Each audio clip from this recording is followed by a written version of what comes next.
Hi guy, welcome back to our YouTube channel.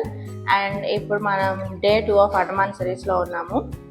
Morning 6:30 కల్లా ready అయ్యి ferry ఎక్కాలన్నారు to reach Havelock. So ఇవాళ మనం వెళ్ళబోతున్నాం హ్యావ్లాక్ ఐలాండ్కి. మీకు వెళ్తా హ్యావ్లాక్కి పోర్ట్ బ్లెయిర్ నుంచి ఎలా వెళ్ళాలో, ఫెర్రీస్ ఎలా ఉంటాయో, టైమింగ్స్ ఎలా ఉంటాయో ఎక్స్ప్లెయిన్ చేస్తాను. చలో let's go to Havelock. So మేము స్టార్ట్ అయ్యాము ఫెర్రీ ఎక్కడానికి from Port Blair to Havelock. Ferry time వచ్చేసి మాది 8 o'clock on the way to Haddo jetty. Port Blair నుంచి హ్యావ్లాక్ వెళ్ళడానికి మనం హడ్డోజెట్టి నుంచి ఫెర్రీ తీసుకోవాలి. అండ్ ఆ ఫెర్రీస్లో కూడా 2 టైప్స్ ఉంటాయి అనమాట. ప్రైవేట్ అండ్ గవర్నమెంట్ ఫెర్రీస్ ఉంటాయి. ప్రైవేట్ ఫెర్రీస్ అయితే మనకి ఆన్లైన్లో బుక్ చేసుకోవచ్చు. 1 month ప్రయర్ నుంచి మనకి ఆన్లైన్లో బుకింగ్ స్టార్ట్ అవుతుంది. గవర్నమెంట్ది మాత్రం మనకి పోర్ట్ బ్లెయిర్లోనే కొన్ని ఏరియాస్లో కౌంటర్స్ ఉంటాయి అనమాట. ఆ కౌంటర్స్లో బిఫోర్ డే మాత్రమే వెళ్ళి తీసుకోవాల్సి ఉంటుంది. ఆఫ్లైన్ బుకింగ్ అనమాట గవర్నమెంట్ది. రేట్స్ కూడా కంపారిటివ్గా గవర్నమెంట్ తక్కువ ఉంటుంది. ప్రైవేట్ అయితే మనకి 1400, 1300 నుంచి స్టార్ట్ అవుతుంది. టైమింగ్ వచ్చేసరికి మార్నింగ్ 7 o'clock నుంచే ఫెర్రీ స్టార్ట్ అవుతాయి హ్యావ్లాక్ ఐలాండ్కి. అండ్ లాస్ట్ ఫెర్రీ వచ్చేసి 2:30, 3 PM ఉంటుంది అనమాట. Guys we reach the Haddo jetty. Haddo jetty వచ్చాక ఇక్కడ జెట్టి 8 o'clock అనమాట. జెట్టి చూపించడానికి videography not allowed. Just now ఎక్కేసాము. It's about 8 AM. ఇంకో 5-10 minutes లో ఫెర్రీ స్టార్ట్ అవుతుంది. Okay let's go to Havelock. Come on. యే కళ్ళజోడు పెట్టుకొని నిద్రపోతున్నాడు, నమ్మద్దు. We are in Havelock. అది మేము వచ్చిన మ్యాక్రూజ్ బోట్ అన్నమాట, ఫెర్రీ. పోర్ట్ బ్లెయిర్ నుంచి హ్యావ్లాక్కి ట్రాన్స్పోర్ట్ మొత్తం మనకి ఫెర్రీస్లోనే ఉంటుంది. ఈవెన్ ఫుడ్ రావాలన్నా, ఏవి రావాలన్నా మనకి ఇలా ట్రాన్స్పోర్ట్ తీసుకోవాల్సిందే ఫెర్రీస్ ద్వారా. చాలా హై సెక్యూరిటీ ఉంది పోర్ట్ బ్లెయిర్ జెట్టి ఏరియాలో, హడ్డోజెట్టీలో. అందుకే నేను అసలు ఫోటోగ్రఫీ, వీడియోగ్రఫీ అయితే స్ట్రిక్ట్లీ ప్రొహిబిటెడ్. చాలా క్యూ ఉంది, చాలా పకడ్బందీగా అన్నీ చెక్ చేస్తున్నారు. అసలు ఎయిర్పోర్ట్లో చెక్కింగ్ ఉన్నంత పకడ్బందీగా ఉంది అసలు హడ్డోజెట్టీలో కూడా. సేమ్ మనకి ఎయిర్పోర్ట్లో లాగా లగేజ్ చెక్ కానీ, సెక్యూరిటీ చెక్ కానీ అన్నీ అలానే ప్లాన్ చేశారు. అండ్ ఇది హ్యావ్లాక్ జెట్టి. ఇక్కడ కూడా కొంచెం యాక్సెస్ తక్కువే ఉంది ఫోటోగ్రఫీ అండ్ వీడియోగ్రఫీకి. అండ్ మా ఎక్స్పీరియన్స్ అండమాన్స్ వాళ్ళు రెడీగా ఉన్నారు జెట్టి ఏరియాలో. మేమైతే వచ్చేసాము ఇప్పుడు మా రిసార్ట్కి, హ్యావ్లాక్ ఐలాండ్లోది. Havelock island beach resort. ఇది రిసెప్షన్ ఏరియా అనమాట. రాగానే చక్కగా కూల్ కోకోనట్ వాటర్తో వెల్కమ్ చేశారు.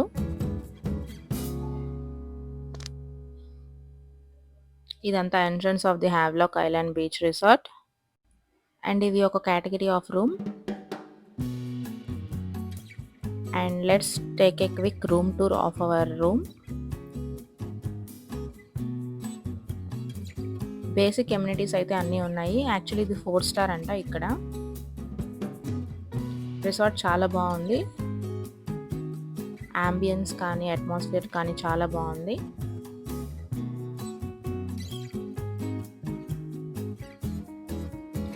అండ్ ఇవి సీ వ్యూ రూమ్స్ అనమాట. స్విమ్మింగ్ పూల్ కూడా ఉంది. అండ్ ఇక్కడ స్పెషాలిటీ ఏంటంటే పడి స్కూబా డైవింగ్ సెంటర్ ఉంది ఇక్కడే మనకి. సో స్కూబా డైవింగ్ నేర్చుకునే వాళ్ళకి ఇది యూస్ఫుల్ అనమాట. Best thing of the resort చూపించిపోతున్నాను. వావ్,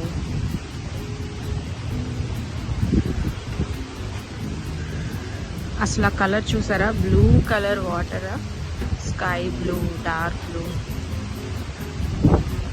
క్యాండిల్ లైట్ డిన్నర్స్ కూడా అరేంజ్ చేస్తారంట రిక్వెస్ట్ మీద. సో ఇవి candle light dinner areas.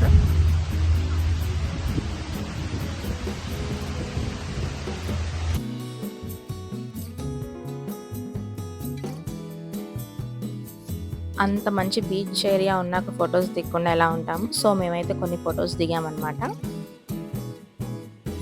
Guys evening 4 PM అయింది. మధ్యాహ్నం రిసార్ట్లోనే రెస్ట్ తీసుకొని లంచ్ చేసేసి ఈవినింగ్ సన్సెట్ కోసం మేము బయలుదేరాము రాధానగర్ బీచ్కి సన్సెట్ చూడడానికి. అండ్ కొంచెంసేపు అక్కడే టైం స్పెండ్ చేయబోతున్నాం. చలో let's go to Radhanagar beach. So ఆ రిసార్ట్ నుంచి మనకి రాధానగర్ బీచ్ 20 minutes డిస్టెన్స్ అని చెప్తున్నారు వీళ్ళు. సో ఇట్ టేక్స్ 20 minutes అనమాట. అండ్ గైస్ ఆఫ్టర్నూన్ లంచ్ మేము రిసార్ట్లోనే చేసాము.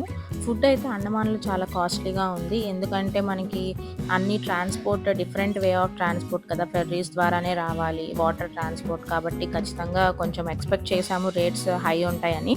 బట్ ఈ రిసార్ట్లో అయితే చాలా హై ఉన్నాయి. ఫుడ్కే మాకు ఆల్మోస్ట్ 5,000-6,000 అయిపోయింది.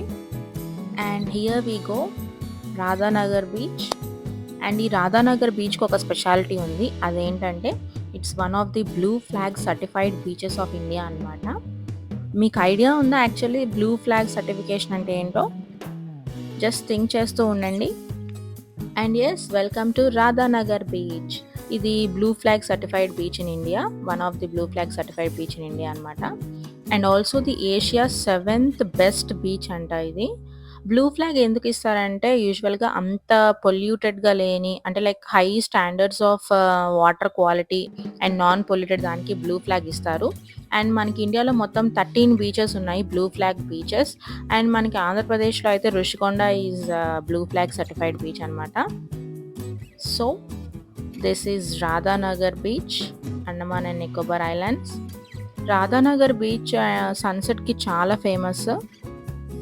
అండ్ మీరు చూస్తే చాలా బాగుంది సన్సెట్ అయితే ఇక్కడ. అసలు ఆ వ్యూ చూడండి, బెస్ట్. అసలు వాటర్ క్వాలిటీ కూడా అసలు చాలా బాగుంది, అందుకే బ్లూ ఫ్లాగ్ కూడా. అండ్ మేమైతే కొన్ని ఫొటోస్ దిగాము, కొంచెం టైం స్పెండ్ చేసాము రాధానగర్ బీచ్లో. అండ్ అసలు సన్సెట్ అయితే మైండ్ బ్లోయింగ్, బెస్ట్ టైమ్ అసలు మాకైతే అది రాధానగర్ బీచ్లో మేము స్పెండ్ చేసింది. అండ్ నైట్ రిసార్ట్లోనే మేము డిన్నర్ చేసాము. అండ్ ఇలా కొంచెం డీజే లాగా పెట్టారనమాట రిసార్ట్ వాళ్ళు. చాలామంది ఉన్నారు, అసలు రిసార్ట్ మొత్తం ఆక్యుపైడ్గా ఉంది. We had a very good time in the resort నైట్లో. అండ్ డిన్నర్ అయిపోయాక కాసేపు మేము బీచ్లో కూర్చున్నాము. And that's for the day 2. Hi guys, good morning. Day 3 of Andaman. And మేము మార్నింగ్ 4 o'clock లేచాము. 4:30 కల్లా స్కూబా డైవింగ్ సెంటర్కి వెళ్ళాలన్నారు dive master Havelock. And dive master హ్యావ్లాక్లో ఏంటంటే స్కూబా డైవింగ్కి టైప్స్ ఉంటాయన్నమాట, shore dive and boat dive అని. షోర్ డైవ్ అయితే మనకి 3,500 per person, and boat diving అయితే మనకి 5,500 per person. అండ్ మేమైతే అమౌంట్ ముందే పే చేసేసాము, 5,500 per person తీసుకున్నాము. ఇద్దరికి కలిపి మేము ముందు రోజే అమౌంట్ పే చేసేసాము. అండ్ మార్నింగ్ 4:30కి స్కూబా డైవ్ సెంటర్కి వెళ్ళాము. అక్కడికి వెళ్ళాక కొన్ని రూల్స్ చెప్పారనమాట. And they started to tell అనమాట వాట్ ఆర్ ద రూల్స్ అని, ఏమేమి హెల్త్ కండిషన్స్ ఉండాలి ఉండకూడదని ఎక్స్ప్లెయిన్ చేస్తున్నారు. అండ్ అందులో ఏంటంటే మనకి ఫస్ట్ బ్లడ్ ప్రెషర్ ఉండకూడదంట, ఎనీ హార్ట్ ప్రాబ్లమ్స్ కానీ థైరాయిడ్ కానీ అట్లాంటివి ఏమి ఉండకూడదంట. అండ్ ఆల్సో కోల్డ్కి సైనస్ ప్రాబ్లం ఉన్న వాళ్ళు కూడా నాట్ అలౌడ్ అంట. ఇంకా మా హస్బెండ్కి అయితే సైనస్ ప్రాబ్లం ఉంది, తనకి కొంచెం ఆల్మోస్ట్ ఒక 4 to 5 years నుంచి సైనస్ ఇష్యూ ఉంది. సో తననైతే వాళ్ళు యాక్సెప్ట్ చేయలేదు స్కూబా డైవింగ్ చేయడానికి. అండ్ నేను ఒక్కదానే ఉన్నాను. సో నేను కూడా తను వెళ్ళకుండా నేనేం వెళ్తానులే, నేను ఇంకా ఆగిపోయాను. అలా మా స్కూబా డైవింగ్ అయితే అక్కడే ఆగిపోయింది. చాలా డిసప్పాయింట్ అయ్యాను. కొంచెం యాక్చువల్గా నాకు టెన్షన్గా ఉంది, ఫస్ట్ టైం స్కూబా డైవింగ్ చేస్తున్నాను అండ్ నాకు స్విమ్మింగ్ కూడా రాదు అనే ఒక టెన్షన్తో ఉండటం వల్ల నేను యాక్చువల్లీ అంత డేర్ చేసి స్కూబా డైవ్కి వెళ్ళలేదు. అండ్ అది గైస్, మీరైతే స్కూబా డైవ్ చేయాలనుకుంటే ఒకసారి ముందే అన్ని రూల్స్ అండ్ రెగ్యులేషన్స్ చూడండి. మేము అక్కడ మిస్టేక్ చేసాము తెలుసుకోకుండా. అండ్ స్కూబా డైవింగ్ మిస్ అయిందని ఇంకా మేము సన్ రైజ్ చూడడానికి కాలాపత్తర్ బీచ్కి వెళ్ళాము. కాలాపత్తర్ బీచ్లో సన్ రైజ్ కూడా చాలా ఫేమస్. అండ్ సో ఎందుకులే అది మిస్ చేసుకోవడం, ఎటు ఎగ్జామ్ కదా అని ఇంకా మేము కాలాపత్తర్ బీచ్కి స్టార్ట్ అయ్యి వెళ్ళాము. చాలామందే ఉన్నారు అక్కడ, వెయిట్ చేస్తున్నారు సన్ రైజ్ చూడడానికి. అండమాన్లో బీచెస్ అన్నీ కూడా చాలా క్లీన్గా ఉన్నాయి అండ్ చాలా అసలు వెరీ లెస్ పొల్యూటెడ్ అనమాట. చాలా క్లీన్గా ఉన్నాయి, చూడటానికి కూడా అసలు బ్లూ కలర్ వాటర్స్ ఎంత బాగున్నాయి అంటే అంత బాగున్నాయి. అండమాన్ టైమింగ్స్ అంతా డిఫరెంట్గా ఉంటుంది. మనకి మార్నింగ్ 4:30 నుంచే మనకి సన్ కనిపిస్తూ ఉంటుంది, 5 o'clock సన్ రైజ్ అయిపోతుంది. అండ్ ఈవినింగ్ కూడా సన్సెట్ మనకి 5:36 కల్లా అయిపోతుంది అనమాట.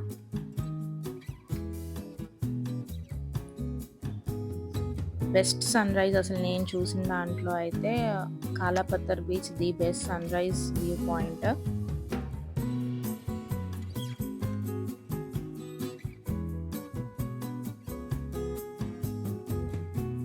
అండ్ ఎస్ మీరు కూడా మాతో పాటు సన్ రైజ్ చూసేయండి కాలాపత్తర్ బీచ్లో.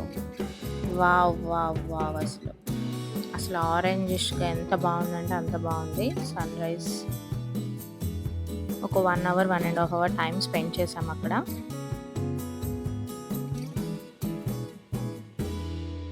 సన్ రైజ్ చూసుకొని వచ్చేసి కాంప్లిమెంటరీ బ్రేక్ఫాస్ట్ ఉంది మా ప్యాకేజ్లో. సో బ్రేక్ఫాస్ట్ చేసేసి అండమాన్లో ఈ check in and checkout times డిఫరెంట్గా ఉంటాయి. యూజువల్గా ఎర్లీగా 8 o'clock 9 o'clock చెక్అవుట్స్ ఉంటాయి అండ్ 10 o'clock చెక్ ఇన్స్ ఉంటాయి అన్నమాట. సో 8 o'clock మనం చెక్అవుట్ చేస్తున్నాము. ఇప్పుడైతే మేము స్టార్ట్ అవుతున్నాము, ఎలిఫెంటా బీచ్కి స్టార్ట్ అవుతున్నాము. అక్కడ మనకి వాటర్ యాక్టివిటీస్ ఉంటాయి లైక్ స్నార్కెలింగ్ కానీ, పారాసైలింగ్ కానీ, జెట్స్కీ రైడ్స్ కానీ అన్ని వాటర్ యాక్టివిటీస్ ఉంటాయంట. సో వెళ్ళిపోదాం మనం ఎలిఫెంటా బీచ్కి. అండ్ ఎస్ హ్యావ్లాక్ నుంచి ఎలిఫెంటా బీచ్ వెళ్ళడానికి మనకు ఒక 10 minutes స్పీడ్ బోట్ డ్రైవ్ ఉంటుంది. అండ్ దీనికి ఒక కౌంటర్ కూడా ఉంటుంది హ్యావ్లాక్ ఐలాండ్లోనే. మనకు అక్కడ టికెట్స్ అనేది ఇష్యూ చేస్తారు. టికెట్స్ తీసుకున్నాక ఒక 10 members కలిపి ఒక బోట్ అలాట్ చేస్తారనమాట. సో మాకైతే ఈ 10 members కెపాసిటీ ఉన్న ఒక బోట్ అలాట్ చేశారు. And yes welcome to Elephanta beach. Elephanta beach అనేది ఎక్స్క్లూజివ్గా ఓన్లీ వాటర్ స్పోర్ట్స్కి అనమాట. అండ్ ఒక మార్నింగ్ 10 నుంచి ఈవినింగ్ 4 వరకు స్పెండ్ చేయడానికి మాత్రమే ఉంటుంది. అండ్ ఇక్కడ ఏం సైట్ సీయింగ్ ఉండదు, ఓన్లీ వాటర్ స్పోర్ట్స్ మాత్రమే ఉంటాయి. అండ్ ఇక్కడ మనకి ఒక కెప్టెన్ కూడా అలాట్ చేస్తారు. ఆ బోట్కి ఒక్కొక్క కెప్టెన్ ఉంటారు. అండ్ ఆ కెప్టెన్ మనకి ఇక్కడ ఏమేమి యాక్టివిటీస్ ఉన్నాయి ఏమేంటి అనేది మొత్తం ఎక్స్ప్లెయిన్ చేస్తూ క్లియర్గా మనకి దగ్గరుండి అన్ని చూపిస్తారనమాట. యాక్టివిటీస్ అన్ని snorkelling, sea walk, banana ride, jet ski and చాలా టైప్స్ ఆఫ్ రైడ్స్ ఉన్నాయి. ఏరోప్లేన్ అంట చాలా టైప్స్ ఉన్నాయి. ఒక 12 to 15 types of water rides ఉన్నాయి.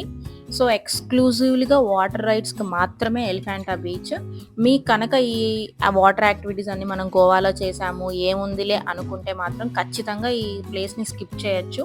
అంతకుమించి ఇక్కడ మనకి చూడటానికి కూడా సైట్ సీయింగ్ ఏమీ లేదు.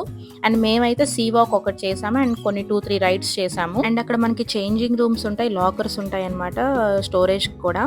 సో నో ఇష్యూ దాని పరంగా. సీ వాక్ అయితే ది బెస్ట్ అని చెప్పొచ్చు అనమాట. ఆల్రెడీ మేము స్కూబా డైవింగ్ మిస్ చేసాం కాబట్టి సీ వాక్ మాత్రం మిస్ చేయకూడదు అనుకొని ఖచ్చితంగా చేసాము సీ వాక్.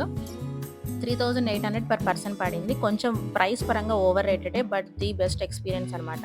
నేనైతే నీమో ఫిష్ని ఎక్స్పీరియన్స్ చేశాను. అండ్ ఎస్ అది గైస్ మా హ్యావ్లాక్ వ్లాగ్. అండ్ మీ అందరికి నచ్చిద్దని అనుకుంటున్నాను. అండ్ ఈ వ్లాగ్ కనుక నచ్చితే ప్లీజ్ లైక్ చేయండి అండ్ షేర్ చేయండి. Subscribe to our channel Vidya Krishna Pakka Telugu tales. Thank you for watching. And also stay tuned for the day 4 and 5 of Andaman in Neil Island. Thank you.